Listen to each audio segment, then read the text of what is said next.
Cooper's colour chart, developed by the late Jeff Cooper, who was a US State Marine.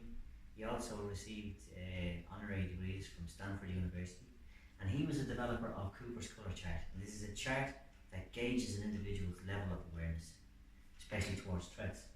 So it's broken into 4 categories. Sometimes in American charts they put in a 5th category, but the original one just has 4 categories: white, yellow, orange and red. Some you will see black. Black is indicative of an actual crisis itself when you're involved in an altercation. These are the 1 to it. We're just going to use the 4, and in most of Europe this is just what's used, just 4: white, yellow, orange and red. Okay, so if you're at a white level of awareness, you're switched off. You know, you're at risk, you're unaware of your surroundings. And there can be a few causes to this. As they say, sometimes you're just waking up in the morning, you're not fully alert yet, you haven't woken up. You could be mildly intoxicated, you could be after ingesting drugs, you might be in a right state of mind, through stress, through fatigue. There will be several reasons that is leading to you being in a white state of awareness, which means you're unaware of your surroundings. But it also makes you a target, or a potential target, to someone that's, want to do harm, maybe mug you, attack you in your workplace, or just on the street. Yellow. This is the condition you should walk around in 90% of the time. Okay? You're in a relaxed but alert state of mind. So this is not being paranoid, this is not being stressed or suffering from any sort of hypertension. This is being relaxed but alert. So walking around knowing that there are potential threats out there, but you're not worried about any imminent danger.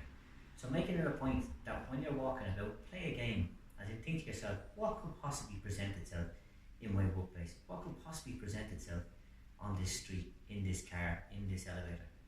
So if you play that game the whole time when you don't feel like you're at risk, you're relaxed, but you're alert.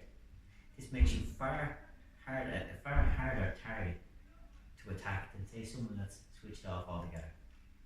Okay, when it comes to target selection, the people that spend their life in the white zone is the people that are going to be more vulnerable to an attack. Relaxed but alert, these people are harder to target. When you spot something out of place, or if you see something that's a potential risk, that's when you move to an orange state of awareness, so heightened level of awareness. This doesn't mean you engage in any physical confrontation. It just means that you shift your attention towards whatever the problem is. So where you were going around relaxed, you heighten your level of awareness and focus on whatever the problem is. Then we have red state of alertness.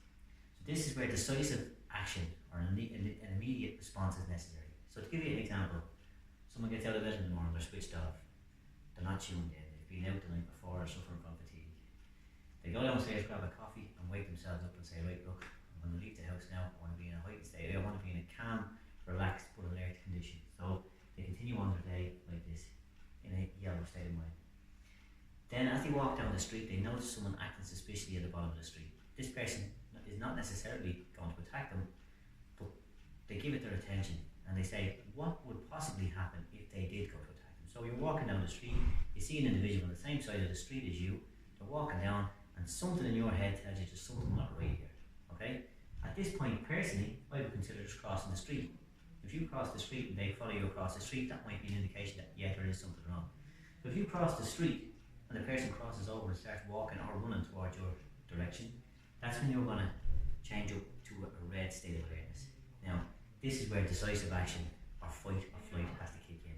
So you have to choose whether to proceed towards this person and initiate an attack or a preemptive strike, or to turn and run, which is usually, as the case may be, the safer option, turn and run and get away from that problem, or contact emergency services, or hail for backup on a radio. But you have to take decisive and immediate action. Okay? Action doesn't have to be physical, it could mean contacting someone else. There's usually procedures to follow.